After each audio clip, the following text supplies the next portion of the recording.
សួស្តីបងប្អូនទាំងអស់គ្នាថ្ងៃនេះខ្ញុំមានវីដេអូមួយចង់បង្ហាញពីវិធីធ្វើសាច់ក្រកធានាថាមានរសជាតិឈ្ងុយឆ្ងាញ់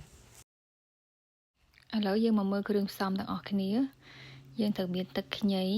អំបិលប៊ីចេងស្ករសលាយជាមួយនឹងស្ករក្រហមទឹកស៊ីអ៊ីវ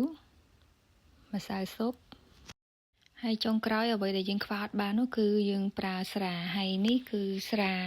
អង្ករស្រាសដែលយើងត្រាំជាមួយនឹងពោយកាក់យើងត្រាំចន្លោះពីកន្លះខែទៅ1ខែទៅដើម្បីឲ្យវាមានក្លិនល្អហើយបើសិនជាអត់មានពោយកាក់ទេយើងប្រើជា Hennessy ក៏បានដែរ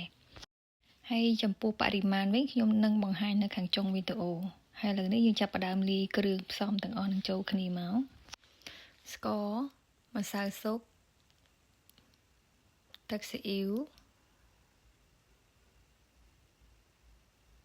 ទឹកខ្ញី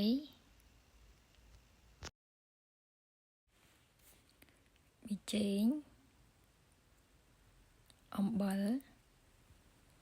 ហើយចុងក្រោយនេះគឺស្រាហ្នឹងយើងដាក់តាមបរិមាណដែលយើង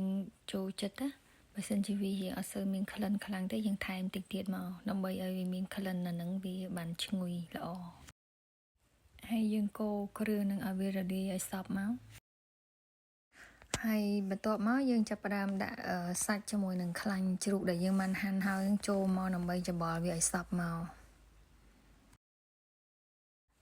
កន្លែងហ្នឹងខ្ញុំសូមបើកវងកញ្ចក់បន្តិចខ្លាញ់ជ្រូកដែលយើងបានហាន់ហើយនេះយកវាទៅប្រឡាក់អំបិល2ទៅ3ម៉ោង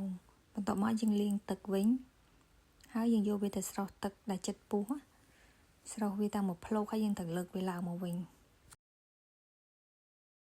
ហើយឥឡូវនេះយើងត្រូវតែច្របល់សាច់នឹងជាមួយនឹងគ្រឿងនឹងឲ្យវាសព្វល្អ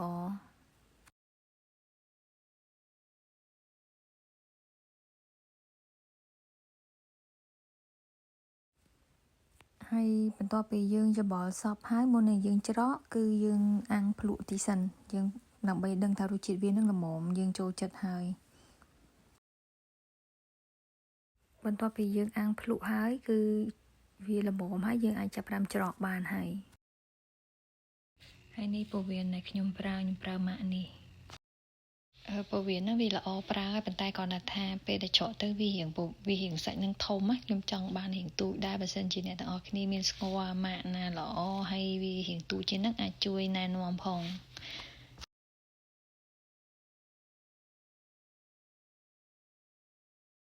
ឥឡូវនេះយើងមកចងសាច់ក្រកវិញម្ដង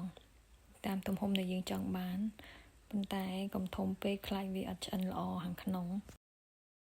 ហើយនៅពេលដែលយើងចងយើងត្រូវតែចោះវាឲ្យមានរន្ធអញ្ចឹងណាដើម្បីឲ្យវាហូរទឹកនឹងចេញមកនៅពេលដែលយើងហាទៅឲ្យវាស្ងួតល្អ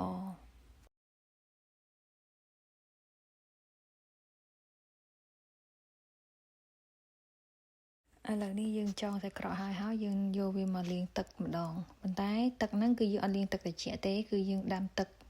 ឲ្យក្តៅចិត្តពុះហើយយើងយកវាទៅជ្រលក់ជាមួយទឹកហ្នឹងដើម្បីឲ្យវាសម្អាតខ្លាញ់ឬក៏ជាតិដែលវាមានប្រឡាក់នៅជាមួយសាច់ក្រកហ្នឹង